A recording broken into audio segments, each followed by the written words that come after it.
friends. I'm going to tell you guys a story. Is that okay? So this story, it's not strictly about motherhood. It's about one of the things that can happen on your path to motherhood. It's a bit scary, but we're all going to be okay. Okay? We're going to get through this together. So do you guys trust me? We're good? Yes. Okay, hop in. Let's do it. So a year ago, almost to the day today, I was having sex with a guy who I had been seeing for a month.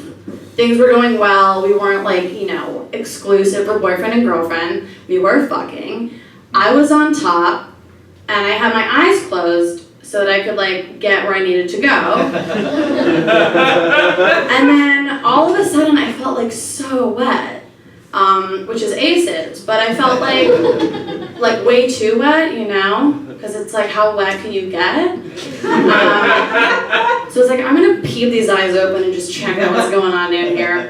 So I open my eyes, I look down, I see that his dick was covered in blood. You guys got it. Covered. And not an appropriate amount of blood, period sex blood, very alarming. So the guy I was seeing was hey, what's up? What's all this about? And I was I don't know. I don't think it's my period though. I think it's something kind of weird. And he was we should go to Emerge. And I was I didn't want to go because I didn't want to look stupid. I didn't want to get to the hospital and be I'm bleeding out my vagina. And they're yeah. Yeah, that's protocol. So I was I don't want to look dumb. He's I think we should go. So he gets an Uber, we go to the hospital, Toronto Western, and by the time we're at the hospital, it's very clear that something's severely wrong, because we got a terrible Uber rating. So we get to the hospital, they run a bunch of tests, and they tell me within the first, hour or so that I'm there that I'm pregnant and I'm miscarrying. Yoinks! Did someone say yoinks? That's so funny. So yeah, they told me I was miscarrying, which I had suspected. But I figured, whatever. I wasn't planning to have a kid. I'll just kind of sit this one out, let it happen, be out of here in 6 hours, and we'll joke about it. My boyfriend and I, or the guy I was seeing, are both comedians. So 6 hours later, I have them come back, and I am bleeding just so profusely. And they come back into the room and they say, Laura, you have what's called a cervical ectopic pregnancy. So I said, thank you. Because I assumed that things were compliments until I'm told otherwise. Turns out it's not a compliment. So I know nothing about my own vagina, but basically when you're pregnant, the fetus is supposed to grow in your uterus. And mine was growing in my cervix, which is so rare. Ectopic means it's not growing in your uterus. That happens in 2% of all pregnancies. Cervical ectopic, which is what I had, happens in 0.2% of all pregnancies. So they were freaking out. And they said, we're gonna have to transfer you to Mount Sinai. So I get to Mount Sinai, and in the span of basically half an hour, I find out that I will have to have a relatively painful surgery. I'll need to be put on a low dose of chemotherapy. And that if that doesn't work out, I might need to have a hysterectomy. But I was being so stoic, because I wanted them to think I was cool. I wanted them to be this girl doesn't give a fuck about her uterus. So I had the procedure done. Now beforehand I said, I'm a recovering opiate addict. Is there any way you could not give me opiates? And they said, unfortunately, we don't think we'll be able to manage your pain without opiates. Let me tell you, when you need opiates, they're not fun. It's not a party at all. So I have the procedure. It's quite painful. I'm in excruciating pain for about 6 hours. And finally, once I'm out of pain, they've moved me to my official room. The doctor comes in to say we need to start chemotherapy today to shrink the fetus.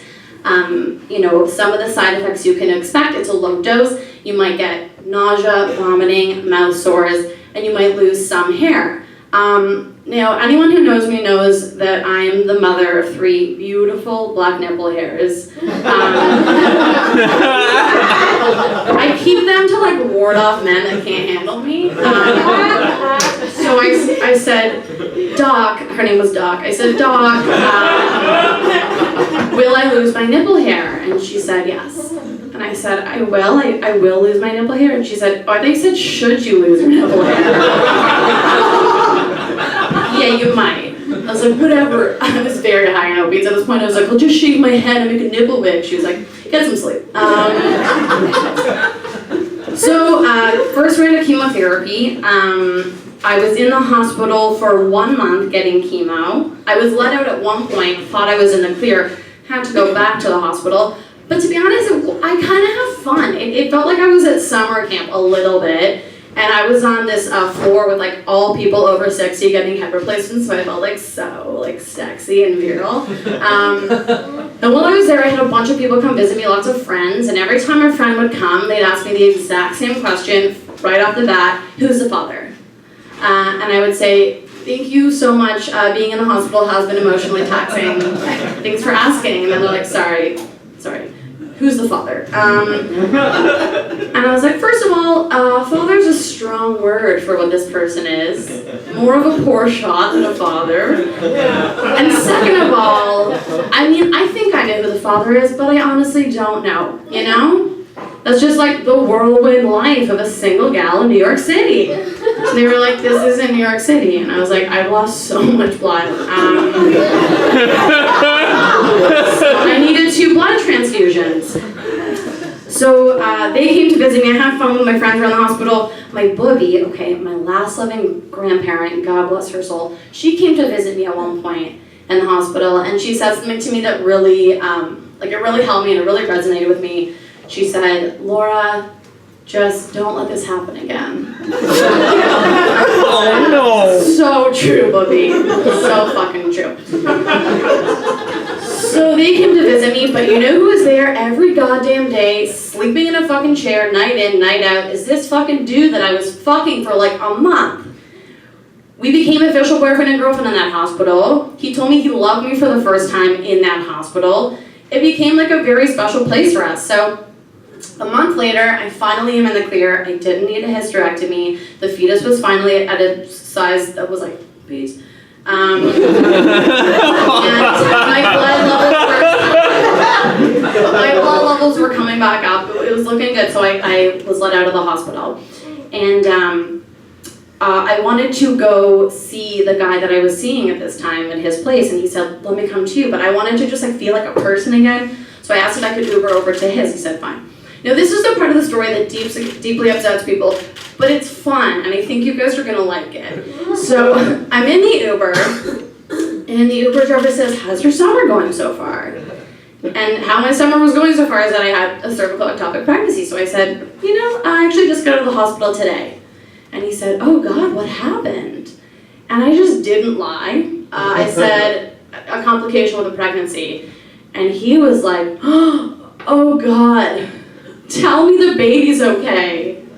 And I was like, yeah, it's great. I didn't want to tell this guy who, he turned into like my dad in that moment. I was like, I don't want to hurt or upset him. And he said, do you know if it's a boy or a girl?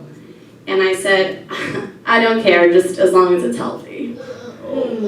Now you all hated that, but you know who fucking loved that? Was my boyfriend. He thought it was just as funny as I did. So a year later, we moved in together last month. We got a dog 2 weeks ago who is my son. And I like to think that that pregnancy I had was all leading up to us adopting this dog together and moving in together. And now we have a little family. Now I hope that wasn't too upsetting for all of you, but you know, I went through it. It was real. Thank you so much. I've been Laura Lee.